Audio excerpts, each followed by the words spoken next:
What makes a really good crypto game? And for that matter, what makes a really good game, traditional or crypto otherwise? Today we're going to take a little bit of a deep dive into what makes a really good crypto game and look at a project that is hitting all of these marks and could be an example for future projects to kind of understand where they need to go to make something fun that you want to play. Let's jump right into it. Are you ready?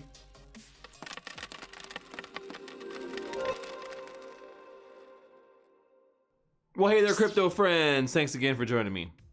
Now, there are a ton of games out there to play. So no matter what your genre, there's always going to be a brand new game coming that you'll be able to sink your teeth into and just be absolved in completely. I love that, but it does make it hard to find a really good, fun game out there that you can spend your time on. And that's no exception in crypto. As a matter of fact, it's probably actually harder to find a really good game in crypto that you enjoy that allows you to A, play and earn, and have also NFTs. So there's been a lot of experimentation in the NFT industry since we've really seen the advent of combining a non-fungible token with gaming elements. And to me, it makes perfect sense. They're a match made in heaven.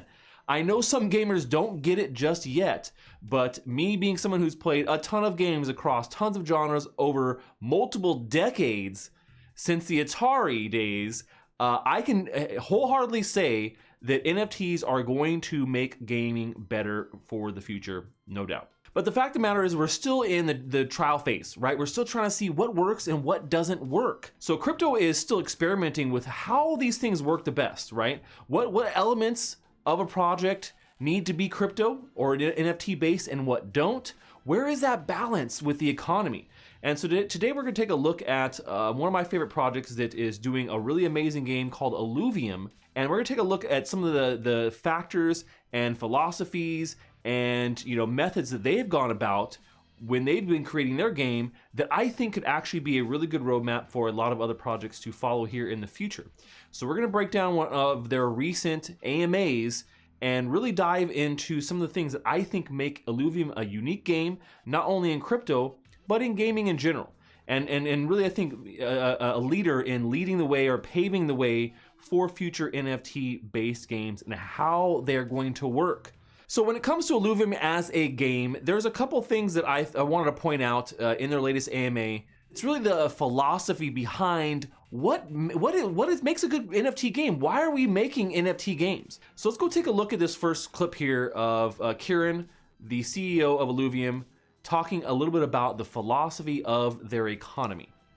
So it's a decentralized philosophy, right? We have taken the approach of saying that the network effects of giving ownership back to the people who are staked and who are players of the game, and not having this one centralized entity that receives all of this revenue. By decentralizing it, we are empowering these players, and the entire it spans through the entire philosophy of everything we do at Illuvium, not just the economics. It's governance, and we try and allow as much participation as possible for any person in our ecosystem. So what I want to put a highlight on with what Kieran said here is the fact that they are really trying to do a fair launch economy here. And this is something we don't even really see in traditional gaming a lot of times. We see, games doing launches where they're giving, big streamers or big personalities, they get extra special weapons, or they get, tokens, or, in-game currency, things to get started. They get, special gameplay time ahead of everybody else. It doesn't get wiped. All these things give other people an unfair advantage when a game is launching. And this is something that we all kind of want to get, right? I mean, I'm not trying to beat a dead horse here, but I also want those advantages. But that doesn't mean they're fair. And that doesn't mean that it makes a great game. And so I think the team at Illuvium here and Kieran really gets this, right? Illuvium is all about a very fair launch. Nobody's getting any alluvials ahead of time. You're going to have to go out there and go earn those alluvials, right? You're going to have to earn those alluvials. They're not just going to be sitting on the marketplace.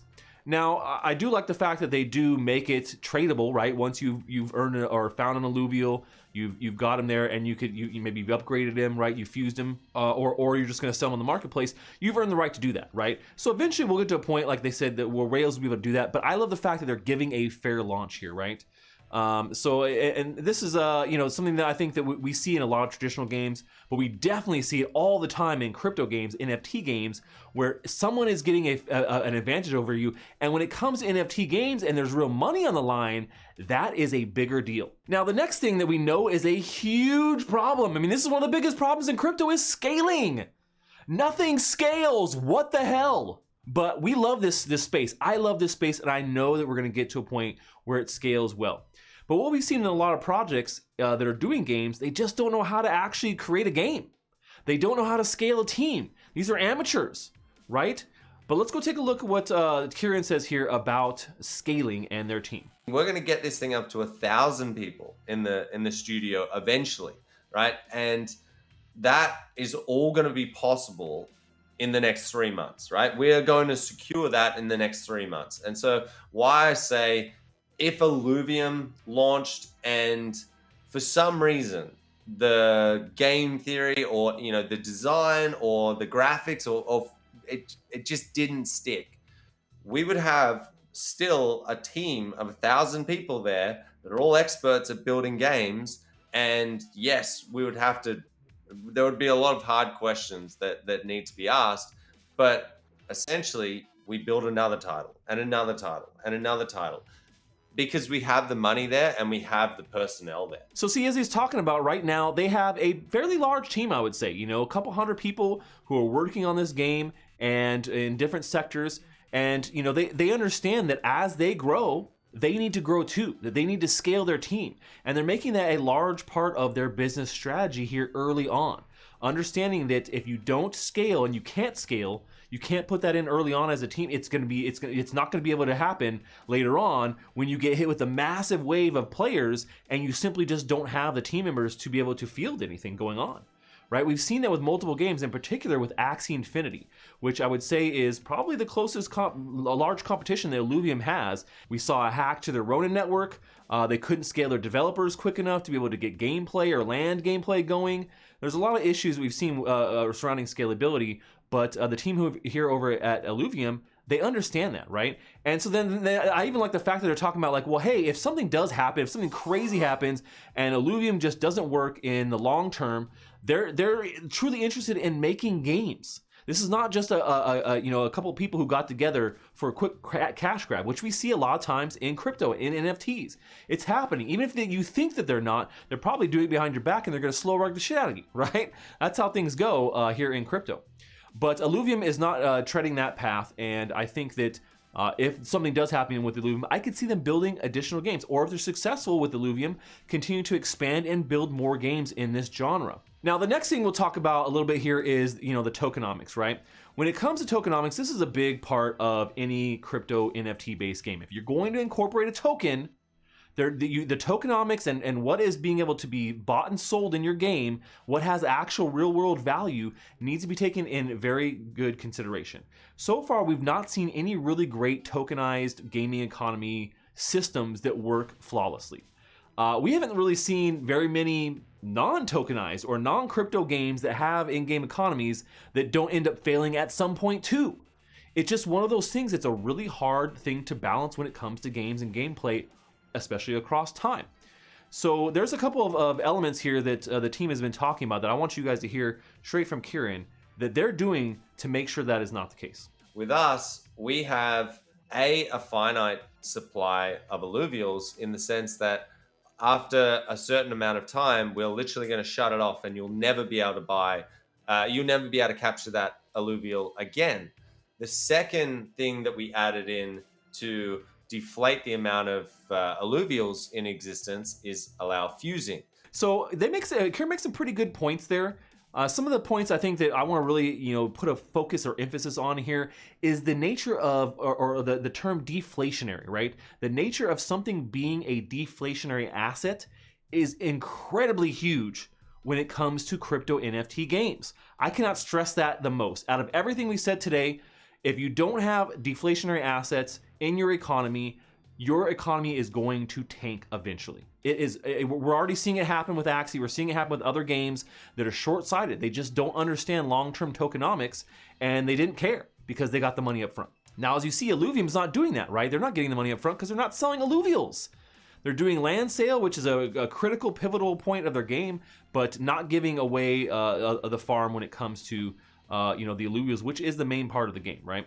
So Illuvials are deflationary, and as you see every season, some Illuvials will just be gone. You won't be able to catch them anymore after a certain season, and you'll have to buy them from somebody else or in the marketplace, or maybe trade for them, right? Maybe you're not buying, maybe you're trading in game something.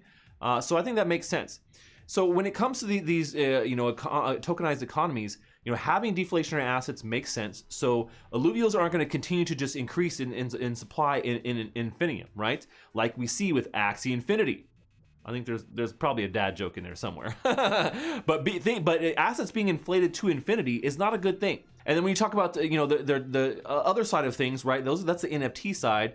Then you talk about the token side, right? So Illuvium has gone with a 2-token governance and in-game currency type of system for their tokens. And the thing about that is it's a hard thing to pull off. But I think that ILV and the way they've structured some of these token economies, I think they actually can work here. I'm still skeptical, I'm not gonna lie, about a 2-token economy until we see something that really truly works out, right? Right now we have ILV, which is like your governance token and what you get passive income capabilities through staking, right? That's off of the platform. And then we have SILV2, which, if you guys know the story with Illuvium here, they did the SILV pair got hacked a couple of months ago. They had to create SILV2. Which is the same token, but just not hacked. So things that are good to learn early on, apparently. But the fact of the matter is they came back from this. They were incredibly transparent, and they said, here's how we're going to make our token even better, right?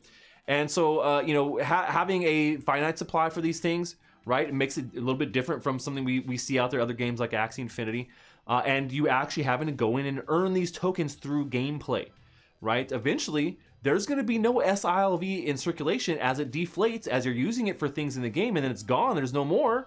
You're just going to have to use ETH. That's it. You're just going to have to use ETH to be able to buy things and sell things in the game. So there's a lot going on with these tokenomics and the tokenized economies, but I think Illuvium is on the right track to solving this problem we've had in crypto gaming with a 2-token system. I'm very bullish on the fact that they are going to be the first game to truly solve this age-old question about playing and earning and a tokenized economy. So these are some pretty important aspects I think every NFT game should be looking towards, and it could be using Illuvium as the person laying down the tracks, right? Leading the way. We saw Axie Infinity kind of take up this banner, but then kind of falter and not be able to do the first couple things on my list here. They weren't able to give you a fair launch, which they didn't do. They weren't able to scale with their development team and get things into place, and they don't have enough deflationary NFT assets or tokenization elements in their economy to make it worthwhile in the long run. So people just don't earn. And then the other element that I want to leave and close with you guys here is the fact that this game is going to be fun. I've already just played the demo, which is not even, it's a fraction of the full game. It's just the auto battler part. There's so much more to Illuvium that's going to be out there, but playing a fun game is the most important part. And you can hear Kieran talk a little bit about that here. This is going to be a contentious one, but making the game fun first.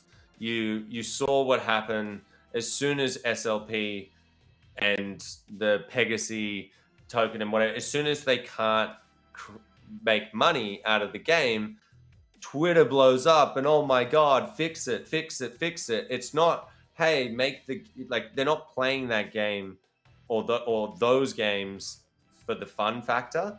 And that's the issue, right? That you're never going to be able to make a sustainable economy if every single person that comes into the game is expecting to make money out of it. There is a value in the entertainment side of a game. So you can see having a fun game is the most important thing. That should be at the top of the list. All these other things need to be done. You got to have good tokenomics. You have to have deflationary assets. You have to have a team and a concept that will scale over time. And you should be fair and decentralized about your launch. But the fact of the matter is, even if you do all those things and your gameplay sucks, Your game's not going anywhere, man. And Illuvium understands that too, and that's why they're making a fun game first and everything else crypto second. I love that, and I love what the folks at Illuvium are doing, so make sure you guys check out the channel here for more Illuvium content. But that's all we have for today, folks. Until next time, stash that crypto, friends.